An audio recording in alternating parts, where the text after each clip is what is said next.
Good morning and thank you for joining us for State of Texas In Depth. I'm Josh Hinkle. We are approaching the midway point of the legislative session, so today we'll look at what was accomplished so far and what some still want to complete in the coming days and weeks. This week, members of the state Senate passed their first bill of the 2015 session. If approved by the House and then voters, the legislation would use money from the existing motor vehicle sales tax to pay for highway construction. Supporters say this could dedicate $2 billion more to roads before the money was diverted to other needs. In the Senate, only 2 members voted against the measure. One was Austin Democrat Kirk Watson. While Watson says he wants more funding for highways, this is not the way to do it.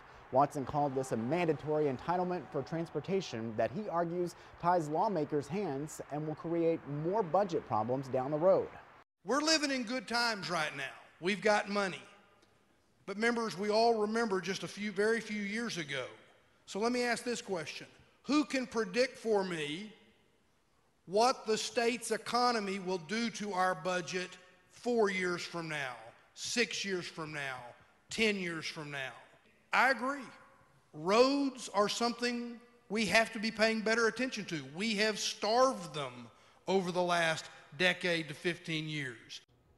Lieutenant Governor Dan Patrick praised the vote, which he says will help end the state's reliance on debt and toll roads. The bill now goes to the House, and if it is approved there and by the governor, voters will have the final say. Other issues lawmakers will tackle this session include public education and how we attract businesses to the state. The Senate is considering several tax cuts, 2 of which would lower business taxes across the board. Earlier this year, the state comptroller told lawmakers they have around $113 billion to spend more money than usual because of a thriving Texas economy. As KXAN's Phil Prazen dives into the debate over whether to give Texans tax cuts or put more money into services. All week in this room, lawmakers lay out their plans for Tax Relief Week. One of the taxes on the chopping block for Senator Brandon Creighton is the franchise or business tax, where businesses pay on their total revenue. Reevaluation of the entire premise behind it. In other words, you can pay franchise tax now in Texas even if you take a loss and do not make a profit on your business. And fundamentally, I have a problem with that. His reforms would make it so if you aren't making money in your business, you'll pay less in taxes. In the long term, his reforms would end the franchise tax completely by 2020 in order to attract more business. But we can't rest on our laurels, and we have to make sure that we constantly work to improve the way that we have business taxes in general, and that is a key provision that is very un-Texan. But with our economy booming, there's a growing call to invest money in roads, education, and key functions of the state. So we now have the money available to try to catch up to where we used to be. Dick Levine from the Center for Public Policy Priorities says many things need an upgrade. People really need good transportation, education, health and human services before they need slightly lower tax bills. The effort to lower taxes, including the franchise tax, will play out this week in committee. Phil Prazen, KXAN News. An economic victory brings the state of Texas a shiny trophy.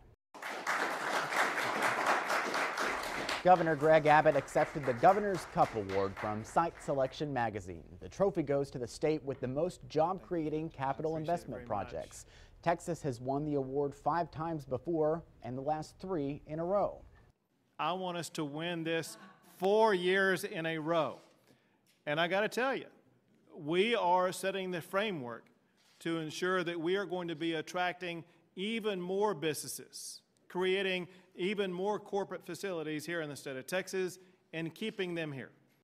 The Governor's Cup was first awarded in 1988. Eligible projects for award consideration must include a minimum $1 million capital investment and must create at least 20 jobs. Plans are underway to recognize the victims of the 2009 Fort Hood shooting.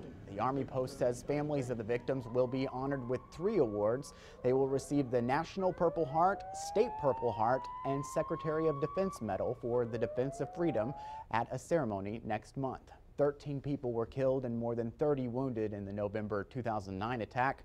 Army Major Nadal Hassan was convicted in August 2013 for the shooting rampage. Military veteran and state representative Tony Dale of Cedar Park filed House Bill 115. This bill that would award the Texas Purple Heart to victims. It is expected to pass the House and Senate later this month. A moment of bipartisanship this week as lawmakers at the state capitol stand up against ovarian cancer. Mr. Speaker, members, I'd like to suspend all necessary rules to take up and consider House Resolution 794 in honor of my mama. That was Representative Ken King speaking on the House floor. As we reported a couple of weeks ago, Representatives King and Kyle Cassell formed the KK 125 Foundation to raise funds for ovarian cancer research. Both men lost their mothers to the disease. You'll notice a lot of the lawmakers were wearing the color teal. King and Cassell organized the teal ties, scarves, and jewelry to support those fighting the disease and those who died. It's a cancer that we know so little about, but we have quickly learned that it is a silent killer. As a result, in front of her family, lawmakers also honored Austin attorney Andrea Sloan. She too died after a long battle with ovarian cancer and a public fight to get access to an experimental medication. This week, Representative Cassell filed a bill named after Sloan that gives patients a right to try, that expands a patient's ability to get potentially life-saving medications after the FDA gives initial approval, but before they're publicly available. A 10-year-old girl's message of thanks is being recognized at the state capitol. After 2 NYPD officers were killed back in December, Savannah Solis from Tyler became a girl on a mission, writing hundreds of thank you cards for police officers.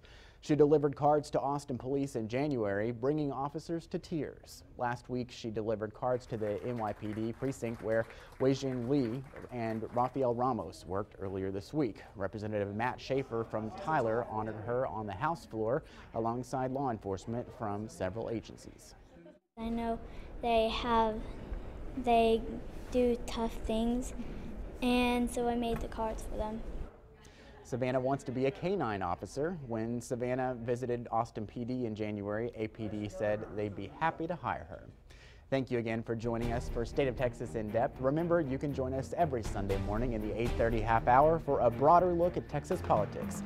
Stay tuned for Meet the Press coming up at 9. I'm Josh Hinkle. Have a great day.